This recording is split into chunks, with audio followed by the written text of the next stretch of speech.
ज्येष्ठ नागरिकांच्या मागण्या सरकारने लक्ष द्यावे. डॉक्टर हंसराज वैद्य. महाराष्ट्र शासनाने ज्येष्ठ नागरिकांच्या विविध मागण्यांकडे आणि प्रश्नांकडे लक्ष द्यावं यासाठी फेसकॉम उत्तर महाराष्ट्राच्या वतीने आज नांदेड शहरात ज्येष्ठ नागरिकांची पदयात्रा काढण्यात आली. यावेळी उत्तर महाराष्ट्र प्रादेशिक विभागाचे अध्यक्ष डॉक्टर हंसराज वैद्य यांनी सांगितलं की ज्येष्ठ नागरिकांच्या मागण्या सरकारने मान्य कराव्यात.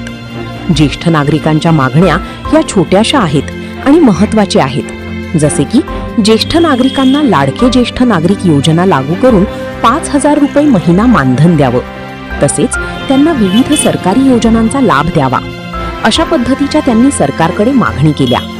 हीच पदयात्रा नांदेड शहरातून काढण्यात आली. छत्रपती शिवाजी महाराज यांच्या पुतळ्यास अभिवादन करून ही पदयात्रा जिल्हाधिकारी कार्यालयापर्यंत काढण्यात आली. फेसकॉमच्या वतीने यापुढेही जर मागण्या मान्य झाल्या नाही तर पुढील भूमिका घेतली जाईल, अशी भावना यावेळी बोलताना डॉक्टर हंसराज वैद्य यांनी व्यक्त केली. यावेळी प्रभाकर कुंटूरकर, लक्ष्मीताई इत्यादी मान्यवर आणि हजारो ज्येष्ठ नागरिक उपस्थित होते.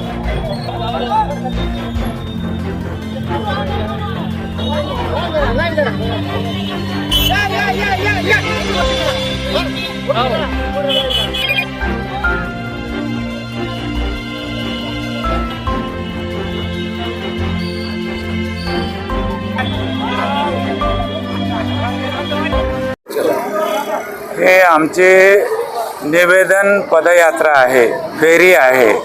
आम्ही शासनाच्या विरोधात नाही. अनेक वर्षापासून ज्येष्ठ नागरिकांच्या मागण्या आम्ही शासनापुढे ठेवत आलेलो आहोत. पण शासन आमच्याकडे ज्या दृष्टिकोनातून पाहावं, ज्या संवेदनशीलतेनं पाहावं ते पाहत नाही. आणि म्हणून आजच्या या 144 कलम लागू असतानासुद्धा आम्ही ते कलम तंतोतंत पालन करून हायकोर्टाने दिलेल्या निर्णयाप्रमाणे आम्ही ही निवेदन फेरी काढलेली आहे आणि अत्यंत प्रभावी अशी ही निवेदन फेरी झालेली आहे. हजारो लोक आलेले आहेत. हे सगळे लोक जे आहेत ते गरीब, विस्थापित, गरजवंत, दुर्लक्षित, उपेक्षित, वंचित, शेतकरी, शेतमजूर, कष्टकरी, कामगार, याच्यामध्ये अर्ध्याच्या पेक्षा जास्त विधवा माता आहेत. आमचं शासनाला अशी नम्र विनंती आहे की आम्हाला तुम्ही श्रीमंत डॉक्टर, इंजिनियर, वकील, शिक्षक, प्राध्यापक किंवा कुठलेही उद्योगपती 100 वर्षाने 125 वर्ष जरी जगलो तरी आम्हाला ज्येष्ठ म्हणून काही देऊ नका. पण या गरीब गरजवंताला द्या, या विस्थापितांना द्या, या विधवा मातांना द्या. हे तुमच्या आईवडिलासारखे आहेत. खरी गरज यांना आहे. आणि इतर आपल्या शेजारी राज्याप्रमाणे आंध्र प्रदेश, कर्नाटक, तेलंगणा, तामिळनाडू, दिल्ली, गोवा, झारखंड, उत्तर प्रदेश, उत्तरांचल, सगळ्या ह्या राज्यामध्ये हे मानधन चालू असताना फक्त आणि फक्त महाराष्ट्रामध्ये नाही. तर आम्ही शासनाला नम्र विनंती करतो की त्यांनी आमचे मुद्दे ओळखून घ्यावेत. आम्हाला दुसरं तिसरं काही नको. आमचं वय वर्ष 60 वर्षच ग्राह्य धरावं.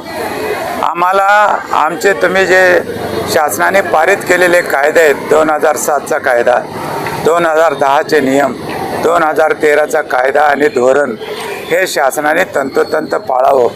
आम्हाला दुसरं तिसरं काही नको. इतर राज्याप्रमाणे आम्हालाही काहीतरी मानधन दिलं पाहिजे. मानधन जर दिलं तर आम्ही आज जे टाकाऊ झालेलं आहोत कुटुंबामध्ये ते होणार नाहीत.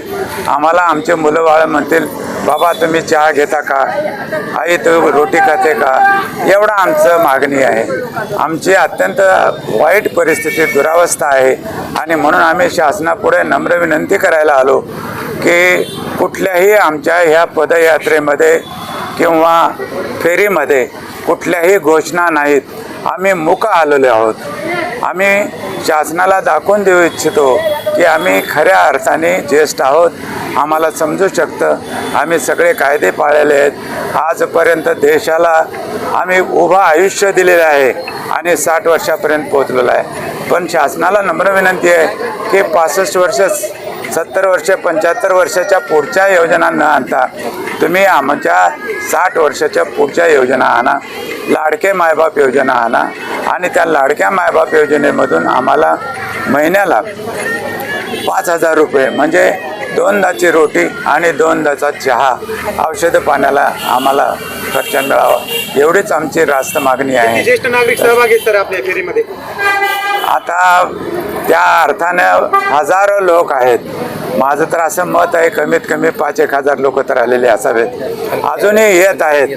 आम्ही 11चा वेळ दिलेला आहे, पण आमचं हे 144 कलम असल्यामुळं लागू असल्यामुळं आणि आम्हाला पोलीस प्रशासनानं अत्यंत सहकार्य केल्यामुळं आम्ही हे शासनाला दाखवू इच्छितो की आम्ही शिस्तीत आणि कुठल्याही कायद्याचा भंग न करता आम्ही तुमच्या पुढे विनंती करायला आलो.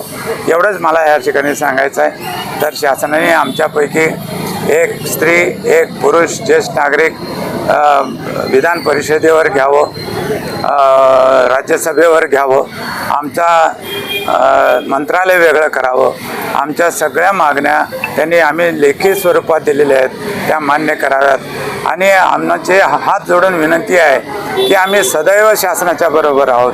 आमचे मुलं बाळं शासनाच्या बरोबर नसतील कदाचित, पण आम्ही शासनाच्या बरोबर आहोत आणि नक्की राहू, एवढंच या प्रसंगी सांगतो आणि थांबतो. जय हिंद, जय महाराष्ट्र, जय ज्येष्ठ नागरिक. बेस्कॉम.